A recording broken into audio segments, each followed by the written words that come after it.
Hey guys, Coach Cotto here from Icons Rugby. How's it going? This is an interesting topic. I've had a few people comment on posts and stuff. There's a couple of coaches in Brisbane who talk about this, and also a few coaches I follow online who have very successful coaching careers and coaching coaches' careers. And they speak about, comparison, and how it can be. Everyone talks about it in such a negative context, and yes, I get it. It can be the biggest negative, but it can also be a great tool when used in the right manner. And I just feel as though the word is so broad when it's used that when people say, oh, you're comparing, it's always used in a negative format. You shouldn't compare to this, you shouldn't compare to that. You shouldn't look at other teams, you shouldn't worry about what they're doing, you shouldn't do this. And man, I get it, 100%. You should not consume your mental focus with what other people are doing. But if you learn from other people through comparing, then that's a whole nother tool you can use to get better.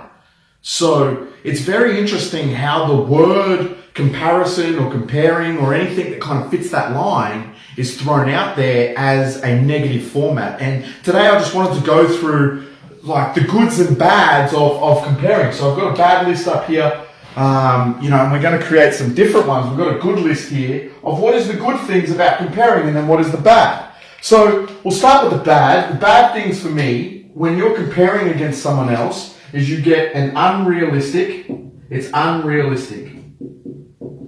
Okay, now what that means is that you have no idea of the work they've done, what the thought process is that's come about them doing that action and where it's come from and the work that it's taken to get that result. You got to understand, when you see someone do something, so a player or a team execute a phase of play or execute a skill or do something in the media or post something online, you have no idea of the work that they've put in to be able to showcase X. So how did they get to X? You see X and you think, oh, well, they're doing that, I must do that. But you have no idea what made up X.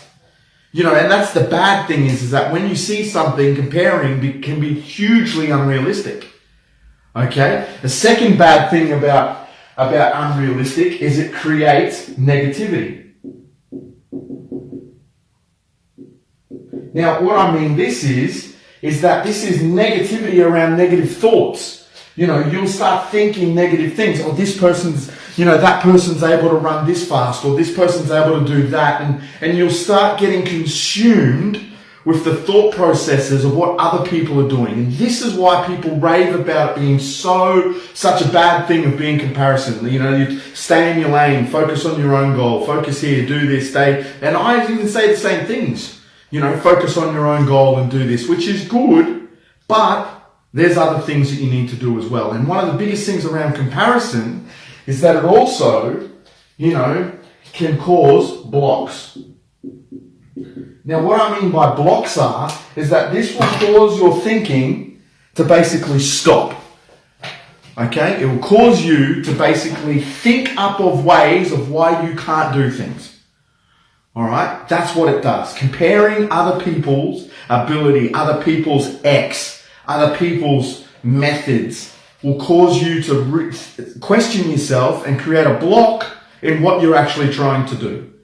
And that's probably the biggest point that people are trying to make, but people don't say that when they say don't compare. People just say don't compare, or don't watch what others are doing, don't worry about them. That's so fucking broad, it doesn't do anything for you. The biggest thing is that, you don't want to compare to the point where you think you have to do what they're doing. Or you have to produce X because your results might not be X.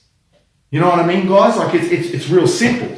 But the beautiful things about comparing, alright, is that you get perspective.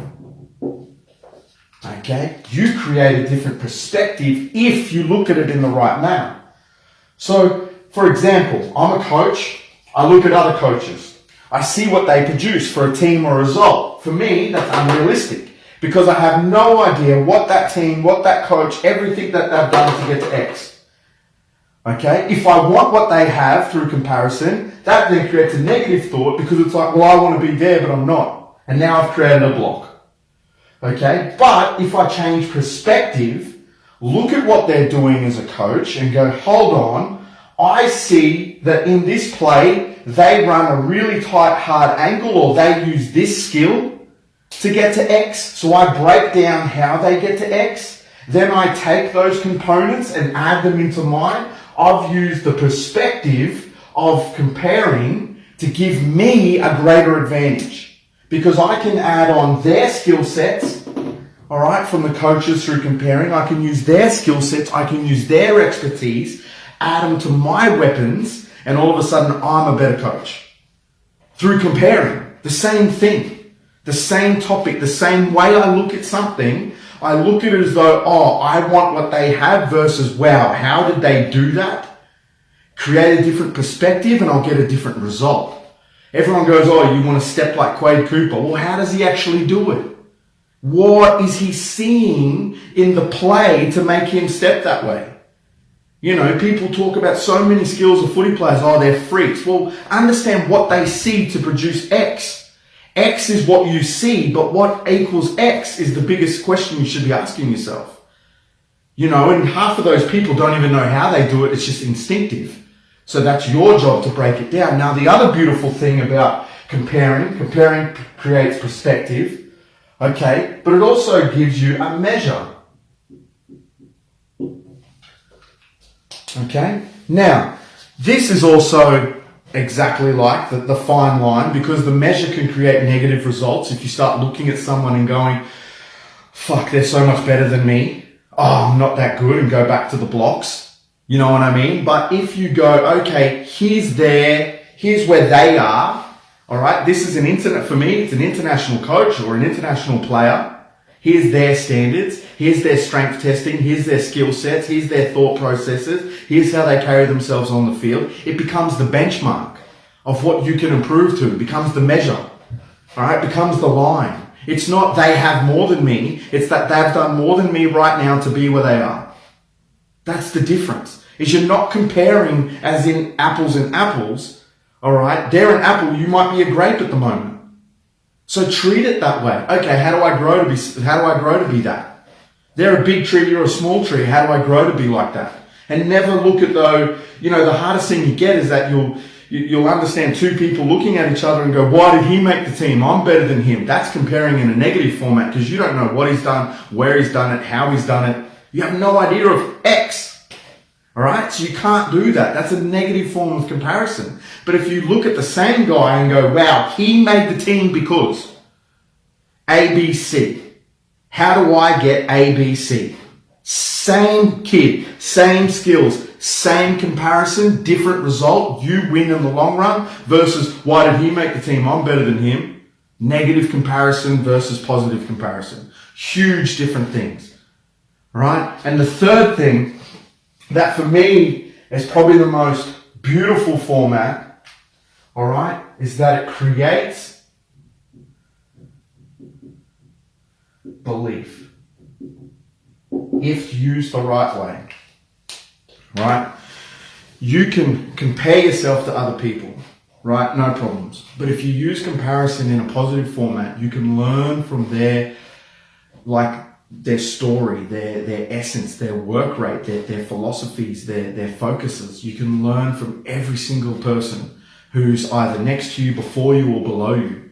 Even comparing to people who are in a lesser position of you and understanding what they want, right, will create drivers for you to achieve more, because they might even look up to you as a hierarchy person. And if you find from them that they're really looking for, they love playing footy because they just love the contact zones, then why wouldn't you improve your contact zones to help that young kid coming out?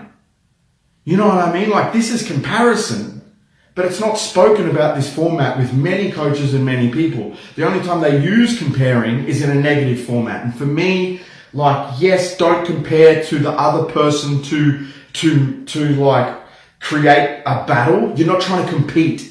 Comparing for competition is probably what it should be said. Don't compare to compete to other people. Compare to learn and build and get advantages from. You know what I mean, guys? So this is a huge topic for me and pretty controversial, because I know I'm going to get a lot of kickback, because it's very down the line and different. But for me, it's something that needs to be spoken about, because comparing to others is a huge tool if you use it the right way. You know what I mean? But it's also the worst tool if you use it the wrong way. So guys, if you have any questions or thoughts on this, I'd love to hear back from you. Maybe you can give me some feedback, you know, or compare about it. And guys, thank you so much for listening in, and I'll talk to you soon. Thanks, guys.